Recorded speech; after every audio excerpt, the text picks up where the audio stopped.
Hello everyone. इस video में हम लोग देखेंगे operating system and function. Operating system के बारे में पढ़ेंगे और ऑपरेटिंग सिस्टम के फंक्शन की क्या क्या फंक्शन होते हैं। तो स्टार्ट करते हैं, पहले समझते हैं कि ऑपरेटिंग सिस्टम होता क्या है। तो an operating system is system software that provide interface between hardware and software. ये एक सिस्टम सॉफ्टवेयर है जो प्रोवाइड करता है इंटरफेस किसके बीच, हार्डवेयर एंड सॉफ्टवेयर के बीच। अगर हमारे स्क्रीन पे कुछ शो ही नहीं होगा, अगर कोई इंटरफेस ही नहीं आएगा, तो हमें पता कैसे चलेगा कि क्या काम हो रहा है क्या काम नहीं हो रहा। हमें आखिर एक इंटरफ़ेस तो चाहिए ना, जिसे देख के हम कह सकें कि हाँ, यहाँ पे ये बटन है, यहाँ पे ये लिखा हुआ है, कहाँ पे हमें क्या लिखना है। हमें शो होगा तभी तो हम चला पाएँगे।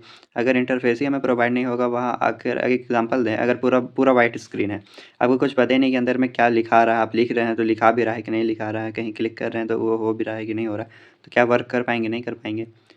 इसी चलते ऑपरेटिंग सिस्टम जो है, वो एक इंटरफ़ेस प्रोवाइड कराता है जिसपे हम लोग काम करते हैं। इसका टाइप्स को देखें, टाइप्स ऑफ ऑपरेटिंग सिस्टम, तो उसमें आता है batch OS, time sharing OS, real time OS, distributed OS और मोबाइल ओएस। एग्जांपल में जैसे हो गया Windows, Linux, Mac OS, Android, iOS, ये सब भी ऑपरेटिंग सिस्टम है।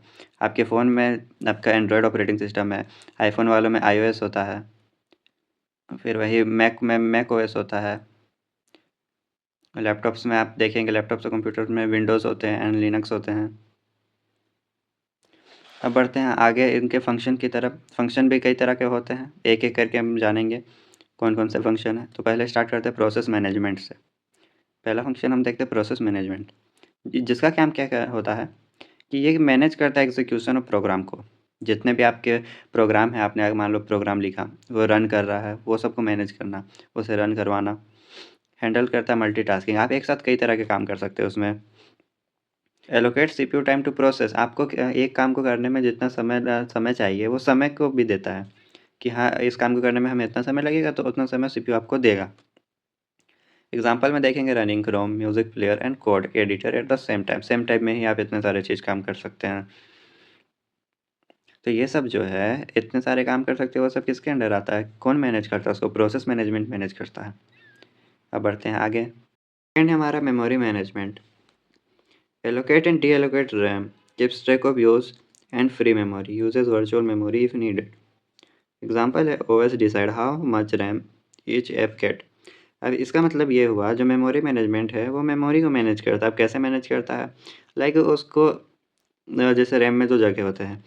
रैम क्या होता है, रैम क्या करता है, सिंपली टेम्पररी मेमोरी प्रोवाइड कराता है। लाइक अगर आपको कुछ चीज़ को चलाने के लिए कुछ स्पेस चाहिए, तो वो उस ऐप को उतना स्पेस देगा। कितना स्पेस आपको किस ऐप को देना है, उसको रन कराने के लिए, उसे काम कराने के लिए, वो काम आपका मेमोरी मैनेजमेंट करता है।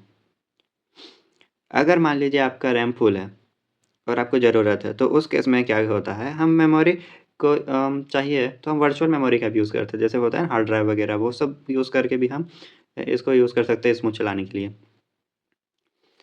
उसका काम ये रहता है, आपको आपका यूज़ करके, मतलब वही, आपको जितना स्पेस का काम है उतना स्पेस का यूज़ वो करेगा।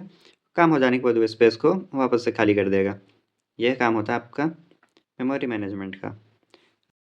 बात करें फाइल मैनेजमेंट की, तो फाइल मैनेजमेंट में क्या लिखा हुआ है, create delete read and right files, manage folders directories, control file permission. File management ये नाम से ही पता चल रहा है कि हाँ, फाइल को मैनेज करता होगा। ये तो सिंपल है। अब एक फाइल को हम किस तरह से मैनेज करता है, लाइक हमें कोई चीज़ को हमने क्रिएट किया या डिलीट किया, कैसे हमने पढ़ा, कैसे हमने उसको लिखा, वो सब चीज़ फाइल मैनेजमेंट में ही आता है। किस तरह से उस फाइल को सेव करना है, किस तरह से उस फाइल को मान लो डिलीट कर दिए तो वो डिलीट सेक्शन कहाँ जाएगा, कोई चीज़ को डाउनलोड किया तो वो कहाँ आएगा, डाउनलोड करते हैं तो वो किस सेक्शन में जाता है, डाउनलोड सेक्शन में जाता है। तो ये सब भी एक मैनेजमेंट है, और ये मैनेज करने का काम करता है फाइल मैनेजमेंट, कि हाँ, इसको उससे रिलेटेड फ़ोल्डर्स में डाल देना, या फिर उससे रिलेटेड जो भी ऐप डाउनलोड किए हैं तो वो चीज़ डाउनलोड सेक्शन में चला गया। कोई चीज़ अगर हम लोग कोई फ़ोल्डर बनाया है तो वो उस फ़ोल्डर में डालें तो वो उसी फ़ोल्डर में रहेगा, ताकि हम खोज सकें उसको आसानी से। तो सिंपली ये हमें हमारा काम भी आसान करता है, हमें इधर-उधर नहीं ढूँढना पड़ता है। हमने जिस फ़ाइल बनाया, जहाँ जिस फ़ोल्डर में डाला है, चुपचाप उस फ़ोल्डर में सेव कर देगा। इसी के साथ ये क्या करता है, आपको परमिशन भी देता है, परमिशन भी माँगता है। मान लीजिए कोई फ़ाइल को हम ओपन कर रहे हैं, तो उसमें माँगता है ना कि हाँ, ये अलाउ करना है या डिनाई करना है। तो अगर हमें उसको एक्सेस देना रहता है तो हम अलाउ करते हैं, नहीं देना रहता तो हम डिनाई कर देते हैं। तो ये सब काम सब किसके अंडर आता है? फाइल मैनेजमेंट के अंदर। जैसे कि example saving a document in a folder. अब फ़ोल्डर में कोई चीज़ को सेव करना है, सेव हम लोग कोई करते हैं, तो सेव करने के बाद का काम क्या करता है? वो सब चीज़ जो मैनेज करता है, सब फाइल मैनेजमेंट ही करता है। सिंपली बस यही था इसमें। और इसी के साथ यही कहूँगा कि आप लोग कॉपी पेन लेके बैठे, ताकि एक तरह से आपको ये नोट्स भी मिल जा रहा है तो नोट्स को लिखते जाएँ। काफ़ी आसान भाषा में ये लिखा हुआ है तो सिंपली आपको समझ भी आएगा। अब है हमारा डिवाइस मैनेजमेंट। तो डिवाइस मैनेजमेंट क्या करता है? मैनेज करता है आपका इनपुट आउटपुट डिवाइस को, जैसे कि कीबोर्ड हो गया, माउस हो गया, प्रिंटर हो गया, ये सबको मैनेज करता है।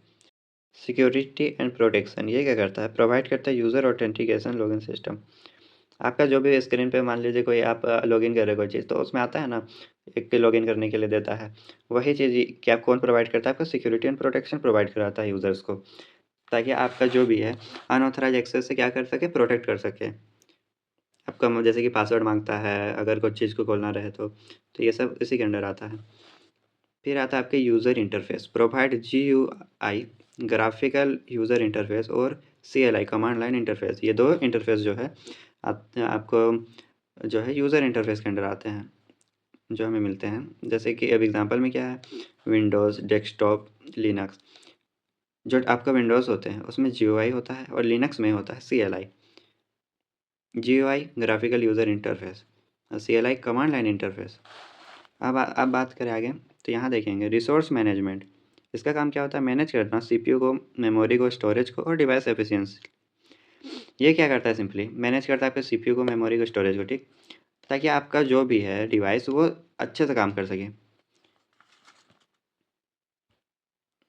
अगर आपका सीपीयू या मेमोरी वगैरह अगर पूरा भरा हुआ रहेगा, स्टोरेज पूरा फुल रहेगा, आपका कोई भी चीज़ अच्छे से नहीं होगा, तो आप ही को दिक्कत होगा, आपका प्रॉपरली जो कंप्यूटर है वो काम नहीं करेगा।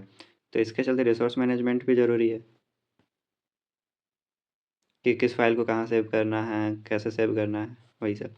एरर डिटेक्शन एंड हैंडलिंग, ये क्या करता है? डिटेक्ट करता है आपका सिस्टम एरर को कि कहाँ पे सिस्टम में प्रॉब्लम है।